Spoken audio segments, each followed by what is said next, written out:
Good morning, students. The chapter which we are going to take up today is named as That Little Square Box. Now, this chapter it is written by Sir Arthur Conan Doyle, and a very famous writer and author. And now, in this chapter, if I tell you the theme of the chapter, it's going to be a very interesting beginning, a sort of beginning which puts us in suspicion, doubt. And no, in the beginning, the chapter seems to be very, very secretive, mysterious, but it has got a very light and delightful ending. So, what happens is the speaker, he's the speaker of the chapter. He's a nervous man who is traveling from America to England, and he's on a ship named Spartan. And then, there in the ship, he sees two men who come on board, and at the last minute, and he gets suspicious of them, immediately suspicious of them, because the way those people they are behaving in a secretive manner, and moreover they're carrying a box which they're keeping it very safe and away from everyone. So all these things make this author very suspicious about these two men. So while we read the chapter, we are going to find out what these people are planning, and will the speaker be able to stop them, or what will be inside that little scare box. So I hope, children, you have your book ready with you, and keep a pencil ready to write down some meanings. So let us start with the reading and explanation of the chapter. The first paragraph: we were fairly started upon our voyage. So we were fairly started upon our voyage means we had just started. The voyage, the journey on the ship had just begun. There was a general rush among the passengers in search of berths. So that time when the journey had begun, there was a rush among the passengers. The passengers were, going here to there to find out their seats. The search of berth is a seat. Like we have berth in the trains also, where we can lie down also, no? Usually berths are there for long journeys. A pile of luggage was lying on one side of the deck, awaiting their turn to be taken below. So a pile of luggage, load of luggage was lot of luggage was lying at the deck, and it was waiting to be taken down into the ship. With my usual love for solitude, I walked behind these and sat on a coil of rope between them and the vessel's side. So the speaker says that because he is a person who's a kind of person who likes to be alone most of the time, so he has got love for solitude, love for loneliness. So because of this habit of his, he walked away from the rush of the passengers, and he was looking for a lonely place where he could settle down and rest. So he walked behind this pile of luggage, and there he saw a coil of rope was coiled there in the form of a circle, and he sat on that coil of rope between the luggage and the vessel's side. Vessel is that ship. Okay, so he found a quiet and lonely place there, and he settled down there on a coil of rope. I was aroused from my daydreams by a whisper behind me. So, as the author was enjoying his solitude, his loneliness, he was daydreaming, or he was thinking about something. He was disturbed by some whispers he heard. The soft sound is a whisper. "Here's a quiet place," said the voice. "Sit down, and we can talk it over in safety." So the whisper which he heard was somebody was telling somebody else that this place is a quiet place, nobody is here, so we can sit down here and we can talk about it. So we're discussing about something. in safety. So safety means nobody's here, so nobody will be able to hear or see what we are up to. So this is a safe place and we can sit down here and discuss over it. So this word, safety, this puts the speaker, the author, into suspicion. Glancing through a gap between the two colossal chests, I saw that the passengers who had joined us at the last moment were standing on the other side of the pile. So, from behind the luggage, the speaker, he glanced, he saw. Glance means saw. He saw between the two colossal chests. Chests are the big boxes, and colossal is huge, enormous size. So he glanced between those two big chests, and he saw that these two people who were talking, they were actually the two passengers which had joined the ship in at the last moment. And they were standing on the other side of the pile. They had failed to see me. So those people, they had failed to see the speaker, the author. Failed means they did not see him. Why? Because I crouched in the shadow of the boxes, because he was sitting there. Crouch is bent. He was sitting there behind the shadow of the boxes. So he was on the other side of the pile. Well, the one who had spoken was a tall and a very thin man with a blue black beard and a colorless face. So, the one who had spoken these lines, he was a tall man. He got a black blue beard. Beard is the hair on the face, dadi, and he's got a colorless face. He was a tall man. His manner was nervous and excited. So the way he was speaking, he was sounding nervous, but he was sounding excited also. His companion was a short little fellow with a brisk air. So the other person, he was a short heighted person, and from his appearance he was looking as he was a very quick man, who handled things very quickly, quick decisioned, and determined and practical. So he was a shorter man. They both glanced around uneasily, as if to make sure they were alone. So before they could settle down there, they both glanced around uneasily. They looked here and there, and they were feeling uneasy, nervous. So to find out that they were alone there, nobody was there to look at them. Well, Muller, said the taller of the two, we've got it aboard right enough.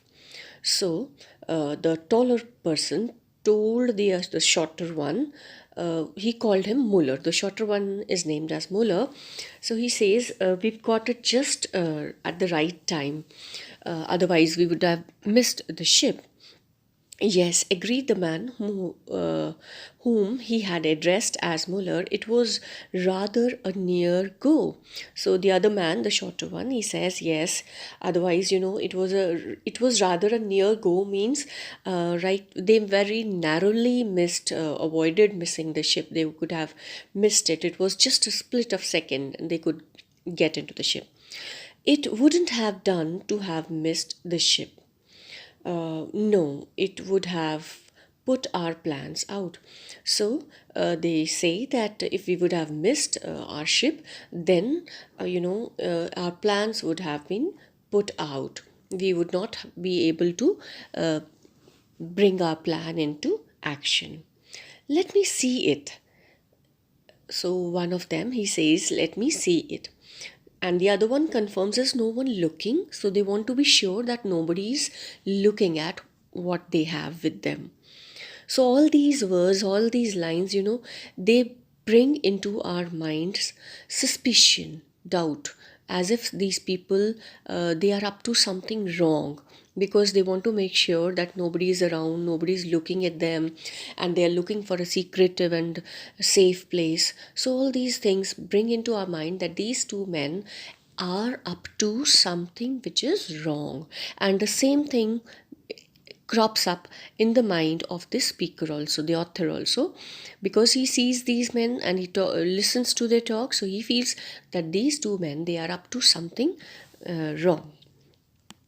No, they are nearly all below. So the other one says, no, everybody is below in the ship. We can't be too careful where so much is at stake, Flanagan. So the name of the other person is Flanagan. So he says, Muller says to Flanagan that we can't be too careful. We cannot take risks, you know. Actually, the word should have been careless, no? So maybe a mistake here. So we can't be too careful where so much is at stake. So we've got so much, something which is very important. So we have to be very, very careful. Otherwise, we'll lose it. Said Muller, and laid a dark object upon the deck. So he put down a dark object on the deck, on the ground. Once a glance at it was enough to cause me to spring to my feet with an exclamation of horror. You know, just one glance. So the speaker saw these two men putting a little square box on the ground, and the way that box was looking and the size and the shape of it, you know, that was enough for him to scare him, and he could not stop himself, and he sprang to the ground, sprang onto his feet. He got up, he literally jumped onto his feet with an exclamation of horror. He was almost, you know, horrified when he looked at that box. So let us see what he saw. Luckily, they were so engrossed in in the matter on the hand, that neither of them observed me. So the speaker, the author, was lucky enough because, you know, those two men, they were so busy with their matter in the hand, the things which they had in their hand, that they did not notice when the author jumped onto his feet, and he was sort of horrified. So nobody of them, neither of them, they saw the author. From the first moment of their conversation, I had felt a horrible sense of misgiving. So, as we were also discussing, there was lines, you know, they had put a doubt in the minds of the author also. So the author says, from the first moment of the conversation, the words which he first heard from them, you know, it had put in his mind that there was a horrible sense of misgiving that these two men, they were up to something which is not right. So something wrong is going to happen. It seemed more than confirmed as I gazed at that what lay before me. And he says his doubt now seemed to be confirmed. He was now sure that these two men, they were up to something wrong when he gazed at what lay before me. So when he looked at, gaze means looked. So when he looked at what lay before me means what was lying in front of him when he saw that box. It was a little square box made of some dark wood. It reminded me of a pistol case, only it was much higher.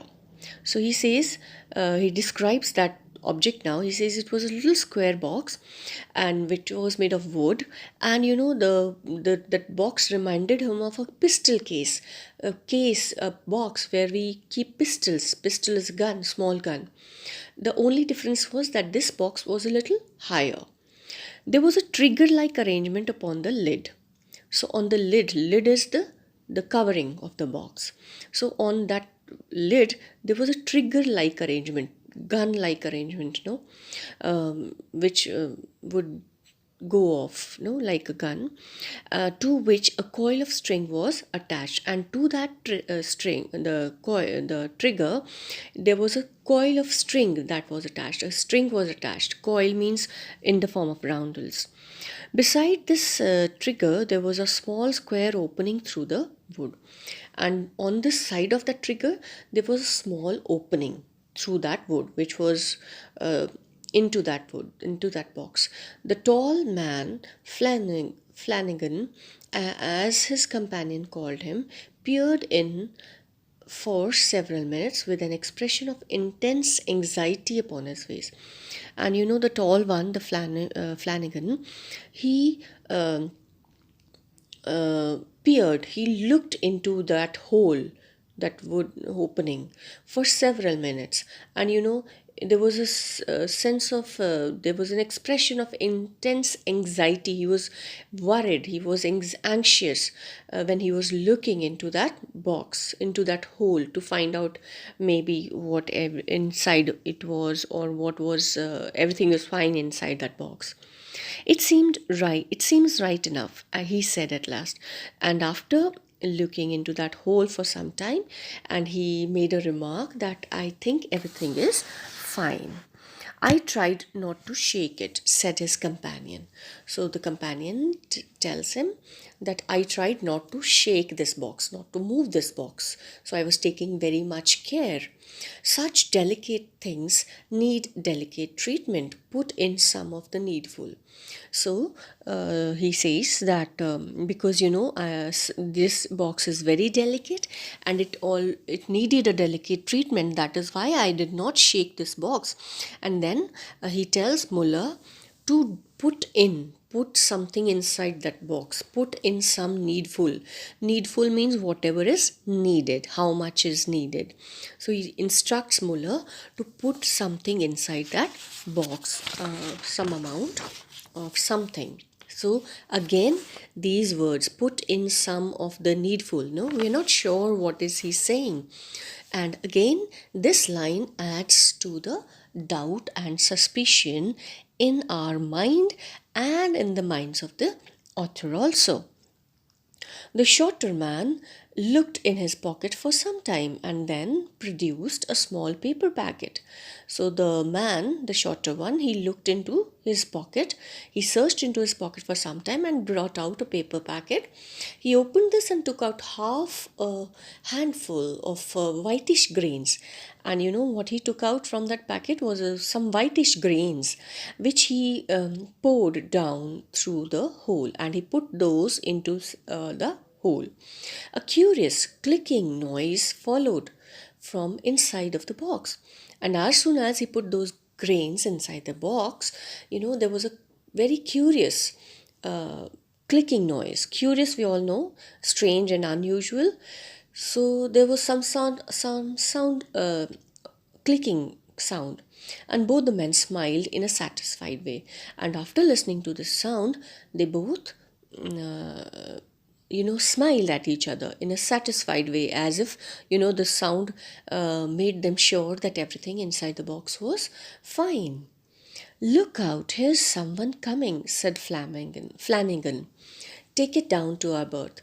So then maybe they saw somebody coming, and so they thought, let us go down to our berth, to our place, because that will be safe. We won't need it until tonight, and it will be safe there. So he says, we won't need it. This box, let us take it down. Now we won't need it till tonight. And moreover, it will be safe there. It wouldn't do to have anyone suspecting what our game is, or worse still, have them fumbling with the box and letting it off by mistake. So they are talking to each other that we won't be, it wouldn't have to do anyone suspecting what our game is. So we don't want anyone to find, to be doubtful, to be suspecting what our plan is, what our game is. Or maybe worse will be if somebody fumbles with this box. Fumbles means handles this box clumsily or carelessly. So we don't want anything of this sort. So let us, or maybe letting it off by mistake. Letting it off means opening this box by mistake. So it is better we go down to our berth and keep it there, because we won't be needing it now till tonight. So again, this paragraph again puts suspicion in our mind. And the two men laughed with a cold, harsh laugh before bearing this mysterious little box away with them. So they both laughed, and their laughter seemed to be a very cold one, harsh one, very tough one, cruel sort of, as if they were up to something which is brutal and cruel. So, and they took the box away with them. How long I remained sitting on that coil of rope, I shall never know. And after that, after those two men had left from there, the speaker, kept on sitting on that coil of rope for a long, long time. And he says, I don't know, I shall never know how long I was sitting on that coil of rope, because he was thinking about what he had heard, these two men, and what they were up to, because suspicion had already cropped up in his mind, and he wanted to find out a solution, what could be the conclusion. So I tried to recall the words which had been spoken in the terrible dialogue I had overheard.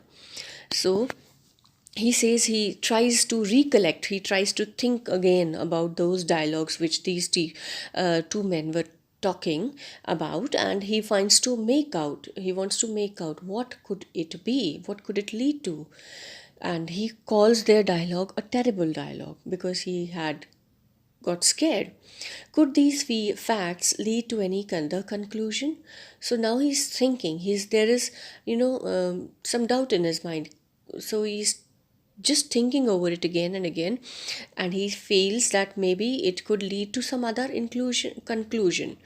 It was clear to me that they were the desperate agents of some group who intended to sacrifice themselves, their fellow passengers, and the ship in one great explosion. So, till now, one point uh, was clear in the mind of the speaker, that maybe from what he had heard, he had concluded that maybe these two men, they were members of some desperate group, desperate agents of some group, who wanted to sacrifice themselves also, and the passengers and the ship in the explosion. So he thinks that maybe there is some sort of an explosive inside that box, and they want to blow up the ship.